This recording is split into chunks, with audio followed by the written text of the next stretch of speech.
Assalamualaikum warahmatullahi wabarakatuh. Halo semuanya, jumpa lagi dengan saya Chow Sing Sing, kurator dari podcast Horror Night Story.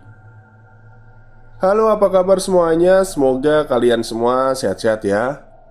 Dan seperti biasanya pada siang hari ini saya kembali dan akan menghadirkan sebuah kisah mistis untuk kalian semua.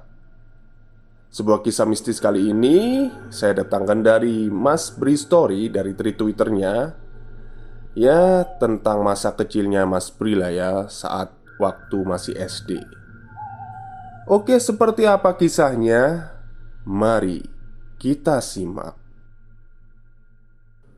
Masa sekolah adalah masa-masa paling indah.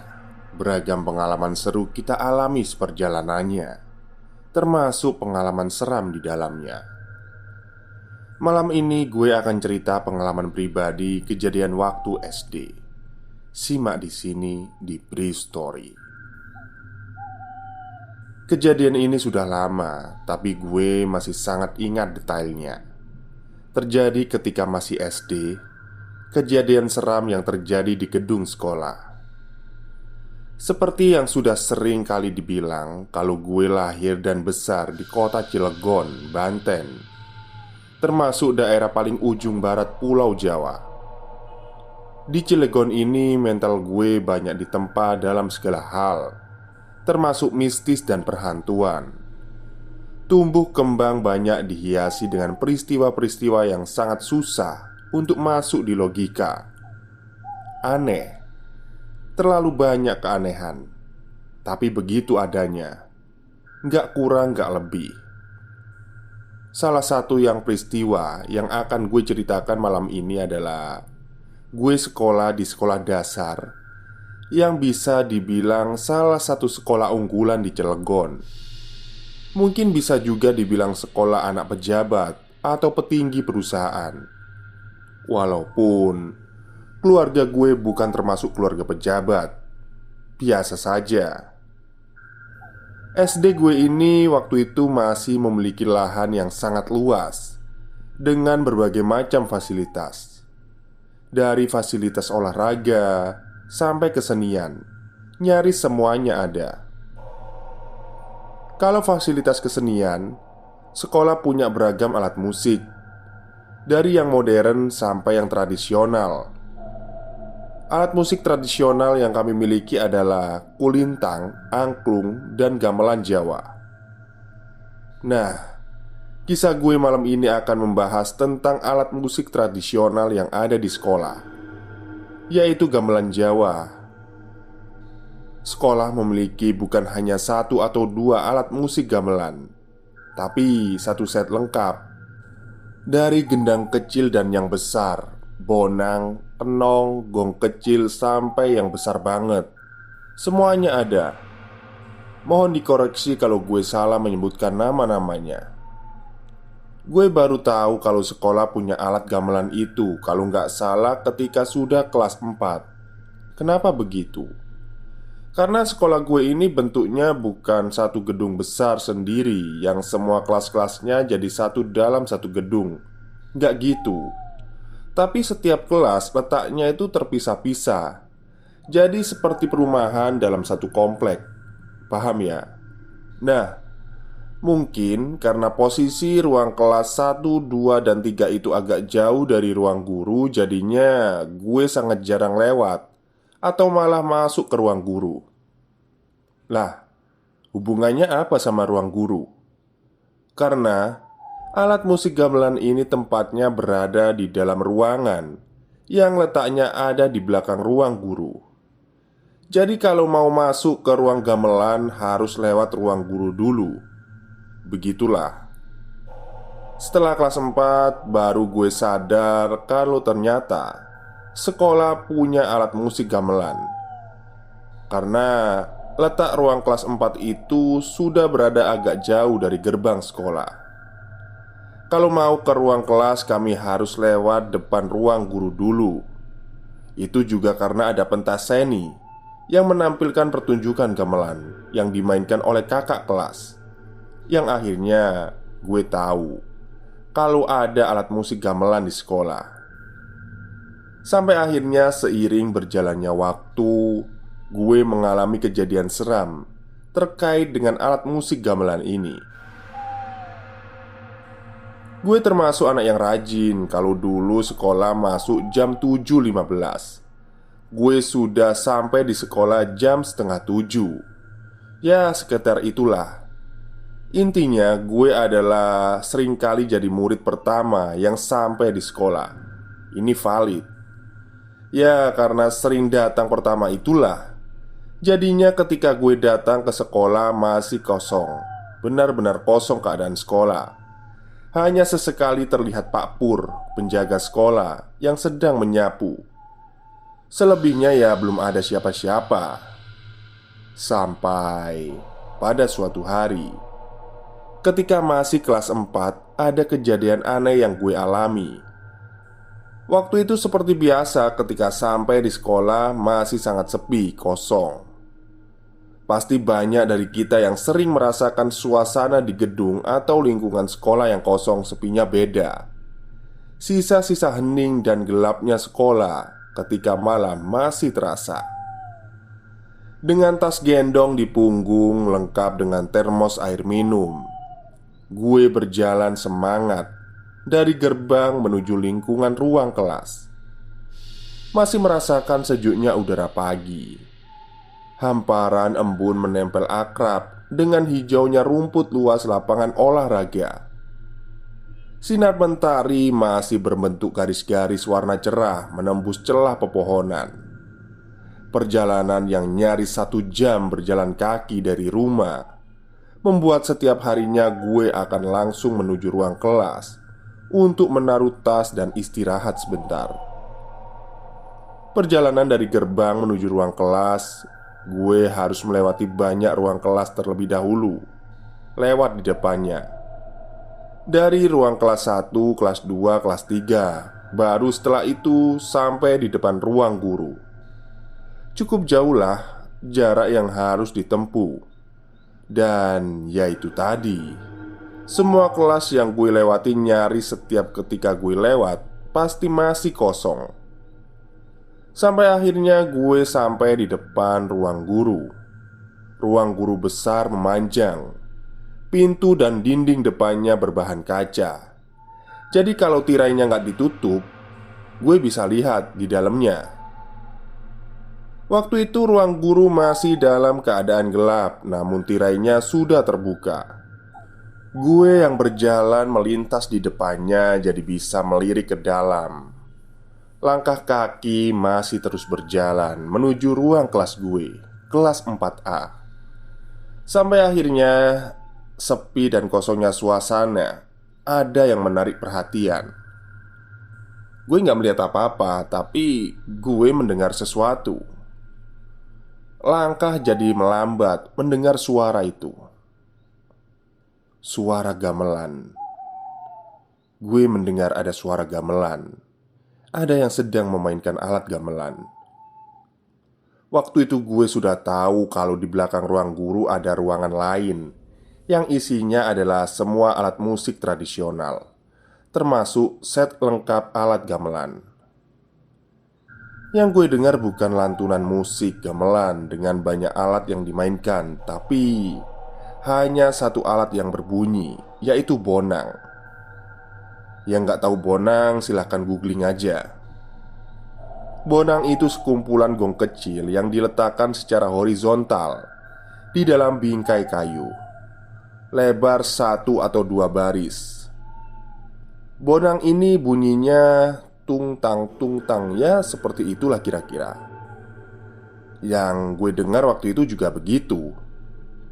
Penasaran kan? Akhirnya gue berhenti tepat di pintu kaca ruang guru. Pintu kaca ini sudah dalam keadaan terbuka. Kenapa terbuka? Ya gue nggak tahu. Sementara suara gamelan masih terdengar dengan irama sepinya. Gue termenung heran sendirian. Siapa yang pagi-pagi sudah main gamelan sendirian? Masa sih Pak Pur? Makanya Saking penasarannya, akhirnya gue nekat untuk melangkah masuk ke ruang guru, untuk melihat ke dalam ruang di belakangnya, di mana gamelan berada. Dan beneran ruang guru masih kosong. Ruang besar memanjang itu hanya berisi banyak meja dan kursi. Lemari buku dan berkas sederet menutup dinding ruangan. Lampu masih dalam keadaan mati. Semua sehingga masih gelap. Hanya mengandalkan sedikit cahaya pagi dari luar. Gue melangkah pelan lewat sela-sela meja, sementara suara pukulan gamelan masih terdengar satu-satu. Siapa sih yang main gamelan? Itu pertanyaan yang terus muncul di kepalaku. Sampai akhirnya gue sudah tepat berada di depan pintu. Pintu yang menghubungkan ruang guru dengan ruang gamelan. Pada saat ini gue masih berdiri diam, gak berani untuk mengintip ke dalam, apalagi mendorong pintu membukanya. Mengintip ke dalam, ya, karena saat itu pintu gak tertutup, tapi sedikit terbuka, membuat celah yang sepertinya bisa buat gue untuk mengintip. Tapi gak berani, karena musik gamelan masih terus aja berbunyi. Seram. Takut? Pastilah. Cukup lama gue berdiri di depan pintu, berpikir dalam cemas, tapi penasaran. Sampai akhirnya ada suara yang sungguh mengagetkanku. "Bri, ngapain di situ sendirian?" Ternyata itu adalah Pak Pur. Dia sudah berdiri di pintu ruang guru. Ah, ngagetin aja Pak Pur ini. Gue lalu balik badan dan melangkah menuju beliau. "Ada bunyi gamelan, Pak. Siapa yang main gamelan pagi-pagi? Emang udah ada yang dateng ya?" Tanya gue ke Pak Pur ketika sudah berada di dekatnya. "Ah, kamu salah dengar kali. Nggak ada yang main gamelan. Sudah sana ke kelas. Saya mau bersihin ruangan ini dulu." Tapi setelah kemunculan Pak Pur ini, suara gamelan tiba-tiba berhenti, gak kedengeran lagi. Lain kali kalau dengar atau melihat apa-apa dari ruang itu, jangan kamu samperin ya. Biarin aja, jangan ya. Pak Pur memanti-wanti seperti itu. Entah apa maksudnya. Gue hanya mengangguk-ngangguk setelahnya. Percakapan singkat dengan Pak Pur itu tentu saja sangat mengundang rasa penasaran. Lah, jelas-jelas gue mendengar ada suara gamelan. Kok Pak Pur bilang gak ada siapa-siapa? Ditambah ujungnya melarang gue untuk ke ruangan gamelan itu. Aneh kan? Ya sudahlah. Gue langsung menuju ke ruang kelas gue. Gak lama kemudian anak-anak lain mulai berdatangan. Sekolah yang tadinya sepi berangsur ramai. Lalu sementara aku melupakan kejadian aneh yang aku alami tadi pagi. Setelah hari itu beberapa kali gue merasakan ada kejadian aneh yang menjurus seram terkait dengan suara gamelan Jawa itu. Kejadian berikutnya terjadi pada suatu malam. Malam-malam, Bri. Iya, malam-malam. Gue ingat waktu itu sudah kelas 5. Gue yang sudah beranjak besar punya kebiasaan sering bermain hingga malam ke rumah salah satu teman sekelas, Doni namanya. Doni ini rumahnya di belakang gedung sekolah, tapi agak jauh, sekitar 2 kilometer jaraknya. Hah? Jauh ya. Tapi kalau pulang dari rumah Doni, gue harus lewat sekolah gue itu dulu. Harus, karena nggak ada jalan lain yang lebih dekat. Pada malam itu gue keasikan main di rumahnya Doni, sehingga baru pulang sekitar jam 9 malam. Dan waktu itu gue sudah mulai biasa naik sepeda BMX Silver kesayangan gue. Gue kayu menyusuri jalan setapak di belakang sekolah, melewati jembatan besi yang seram. BTW, di jembatan besi inilah pertama kalinya gue melihat sosok kuntilanak yang pernah gue ceritain di tweet lama. Ya, silakan carilah. Singkat cerita, akhirnya gue sampai tepat di depan sekolah. Ya, karena sudah malam, lingkungan sekolah sudah pasti kosong dong. Dari luar pagar, gue melihat lampu-lampu yang menyala. Hanya lampu besar di depan ruang guru dan beberapa lampu di taman. Jalur lintasan sepeda lewat persis di depan lapangan upacara. Di belakang lapangan upacara ini ada tangga melebar dari kanan ke kiri. Di atas tangga ada lantai luas yang tepat di belakangnya letak ruang guru berada. Paham ya? Makanya dari lintasan sepeda gue masih bisa melihat depan ruang guru, walaupun dari kejauhan. Gue yang seharusnya cepat pulang malah melambatkan kayuhan sepeda ketika sudah tepat berada di depan sekolah. Melambat dan akhirnya benar-benar berhenti. Kenapa? Kenapa gue berhenti? Karena gue melihat ada pemandangan aneh. Yang pertama, gue melihat pintu ruang guru dalam keadaan terbuka, tapi tirainya tertutup semua. Yang kedua, gue melihat ada beberapa orang yang sedang berjalan berbaris beriringan dengan menggendong sesuatu di tangannya. Curiga, jelaslah. Awalnya gue pikir mereka itu maling, tapi beberapa belas detik kemudian pikiran gue berubah. Sepertinya bukan maling, karena mereka berjalan dari ruang-ruang kelas sebelah kanan menuju ruang guru, lalu masuk ke dalamnya. Tapi apa yang sedang mereka gendong itu? Setelah gue perhatikan, orang-orang itu memakai pakaian khas Jawa.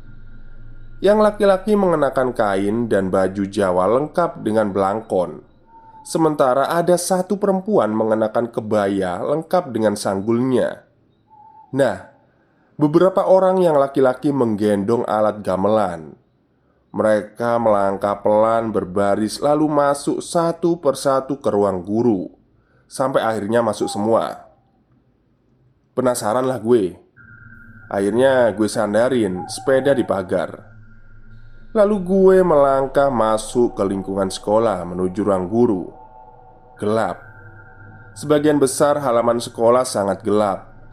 Hanya 2 atau 3 lampu taman berbentuk bola kaca yang sedikit menerangi. Tapi karena penasaran, gue tetap melangkah masuk, melewati lapangan upacara, lalu menaiki tangga yang hanya beberapa pijakan saja. Setelah lewat tangga, beberapa meter kemudian gue sudah sampai di depan pintu ruang guru yang dalam keadaan terbuka. Siapa orang-orang yang tadi masuk ke sini? Mau ngapain mereka malam-malam? Itulah pertanyaan-pertanyaan yang ada di kepala gue saat itu. Sama seperti sebelum-sebelumnya, ketika sudah di depan pintu, gue merasakan keraguan untuk melangkah masuk. Takut karena pintu ruang guru yang terbuka inilah. Akhirnya pada menit berikutnya, gue bisa mendengar dengan jelas suara yang mengalun dari dalam. Suara apa? Ya pasti suara alunan musik gamelan.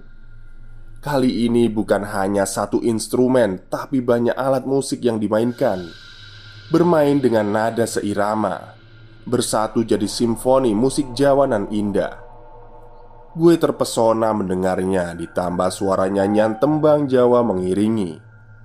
Nyanyian, ya nyanyian. Musik gamelan ini gak berdiri sendirian, tapi mengiringi lantunan tembang Jawa yang mengalir dari suara perempuan. Ada perempuan yang sedang melantunkan tembang. Semakin penasaran, akhirnya gue melangkah masuk dengan niat menuju ruang gamelan. Sangat berbeda suasananya ruang guru di malam hari. Meja dan kursi diam dalam gelap, jadi pemandangan sekitar. Sepinya berbicara, kosongnya seperti punya rencana. Sementara suara gamelan mengiringi nyanyian tembang Jawa masih mengalun jelas dari ruang belakang. Enggak, gue nggak bisa mundur. Gue harus terus melangkah untuk mencari jawaban siapa gerangan yang sedang memainkan gamelan malam-malam begini.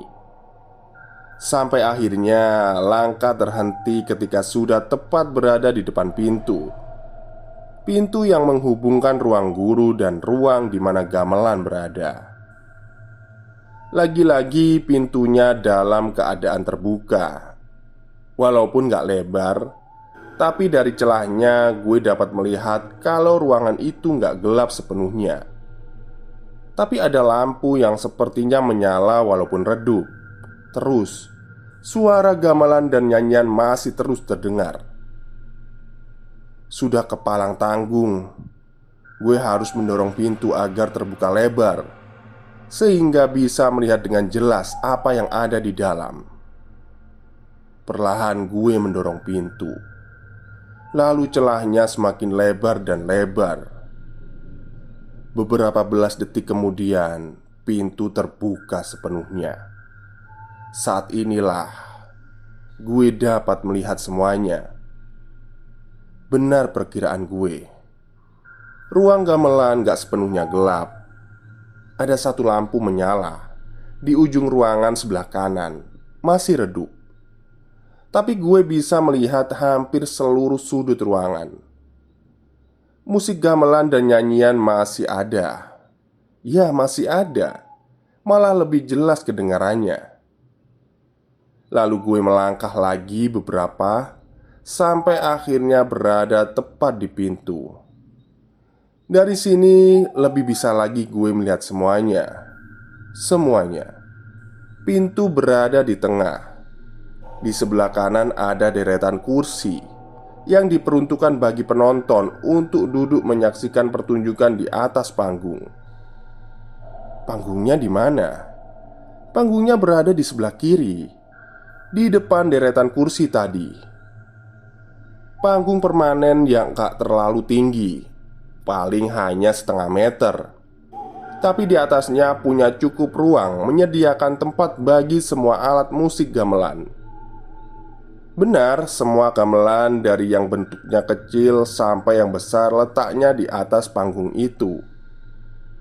Dari atas panggung itulah musik gamelan dan lantunan tembang Jawa yang gue dengar sejak tadi berasal. Ya, gue melihat semuanya dalam redupnya cahaya.